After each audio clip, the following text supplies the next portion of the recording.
Arnold, person privilege. Members, give Representative Arnold your attention, please. Thank you, Mr. Speaker. Members, we see a lot of things going on during session. We read a lot of things going on during session. And sometimes we sit back and take it. And sometimes you feel compelled to come to this well, like I did today. I am today. I come to you because yesterday I had the opportunity to read a letter penned by the president of the Louisiana Association of Business and Industry to his membership. Before I get into the letter, let's remember this is the same guy who served in this building as Governor Jindal's Chief of Staff, Assistant Chief of Staff, Executive Counsel, Policy Director, where he was a top administration advisor and advocate on numerous policies and political issues. What he said in the letter. What he said in the letter is, and it starts off with, much has been discussed over the last 2 months about the legislative session and its crusade to raise taxes. I don't know if anybody was on a crusade. I don't think anybody in this building really wants to raise taxes. He went on to say, we at LABI, along with countless others in the business community, have aggressively explained the consequences to Louisiana's economy that can result should this be done in a cavalier way. Once again, I don't think we're on a crusade, and I don't think we've been cavalier. I think that's an insult to our chairman of the committee that oversees the budget and Ways and Means. He also said many elected officials who will soon be asking for your vote have thrown around phrases such as corporate welfare and big business.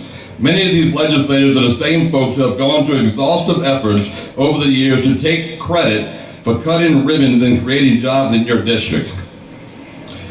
It must be nice to have a selective memory and not even remember the first day of session when his former boss was the one who stood here and talked about corporate welfare, not us. He goes on to talk about the rhetoric being used to mainly justify tax action by the legislature as not accurate, not fair to thousands of businesses that invest and create opportunities every day. Another example he used was the utility tax. In 2008, Louisiana legislature eliminated the tax on business utilities, finally enacting that exemption. In 2008, when everyone was focused on a problem with business utility tax, Louisiana had among the highest rates in the nation, 34 out of 50. In 2014, Louisiana had the 7th lowest electric rates in the nation, 7 out of 50. So when they were struggling, we gave them a break because the rates were high. But now when the rates are low, we're the enemy. We're taking away this great credit that they had. The fact that our electric generation is based on natural gas dependency, that cost has fallen off the cliff and given them a noticeable advantage. And if it goes back up, they're going to be back right in front of us again to put that back in place. That's how our system works. But when the state is in the position we're in, it's easy to criticize. He goes on to say that the employees of this state come in all shapes and sizes, they all have one common trait. They believe in Louisiana. They work tirelessly every day to serve its people. That sounds like us, doesn't it? Every day we come here to serve our people, tirelessly. He tells business owners of all sides, thank you for employing our people, driving the economy in our communities. The rhetoric being flippantly used by many to describe your effort doesn't do service to your investments in Louisiana, and it doesn't do service to us where he used to work in this building. It reminds me of a movie, Oh Brother, Where Art Thou? We all have constituencies that we pander to, and I guess he has his. And the question is you ain't my constituents.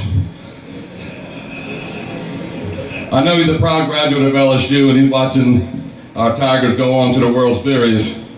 But given the batting average of LABI these past 2 years, I don't think he could win the World Series in T-ball. And I think we ought to think about this. I think we ought to think about this and the way they treat us. When we're trying to do the people's work, he's been a part of the process for as long as he's been with the governor's office and as he went over to LABI. If we're part of the problem, he's a part of the problem. We can't let people get away with selective memory, members. We're here to do a job. It's not an easy job, but we're here to do a job, but we got to balance the budget. States all over the country are having problems with their budgets. It's not just Louisiana. Remember this when they come and ask you to vote for a bill.